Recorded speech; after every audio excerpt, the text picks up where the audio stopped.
Assalamualaikum warahmatullahi wabarakatuh.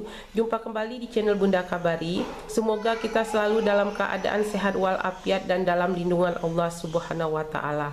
Di video kali ini Bunda akan berbagi tips bagaimana cara menghilangkan atau mengatasi rasa gatal di tenggorokan akibat dari batuk. Di saat musim kemarau dan cuaca panas seperti ini, kita mudah sekali terserang penyakit batuk yang menyebabkan rasa gatal di tenggorokan. Rasa gatal tersebut akibat dari tenggorokan kita terinfeksi virus dan bakteri serta akibat dahak yang berlebihan di dalam tenggorokan kita. Untuk mengurangi dan menghilangkan dahak yang berlebihan di tenggorokan kita, kita bisa berkumur-kumur dengan menggunakan air garam.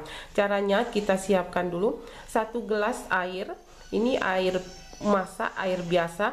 Kemudian kita tambahkan dengan setengah sendok teh garam. Kemudian bisa kita aduk agar tercampur rata. Selanjutnya, setelah tercampur rata seperti ini, kita bisa berkumur-kumur sekitar 2 jam hingga 3 jam sekali untuk menghilangkan atau membuang dahak yang berlebihan di dalam tenggorokan kita yang menyebabkan rasa gatal. Selain itu, jika kita terserang penyakit batuk, biasanya tenggorokan kita akan kering karena kita sering batuk ya. Untuk mengatasi tenggorokan yang kering, kita bisa meminum banyak-banyak air putih minimal 8 gelas sehari.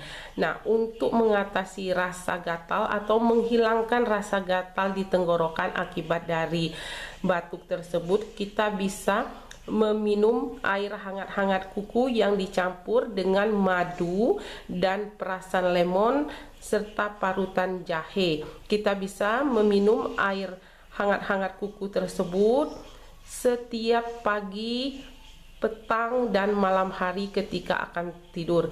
Insya Allah rasa gatal akibat dari batuk yang kita derita itu akan hilang dan kita dapat tidur dengan nyenyak tanpa gatal-gatal di tenggorokan kita.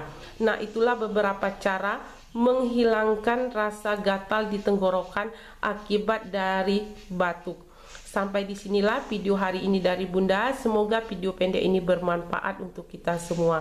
Terima kasih yang sudah menonton videonya. Jangan lupa di like, share, dan subscribe serta diaktifkan tanda loncengnya agar tidak ketinggalan video-video Bunda berikutnya.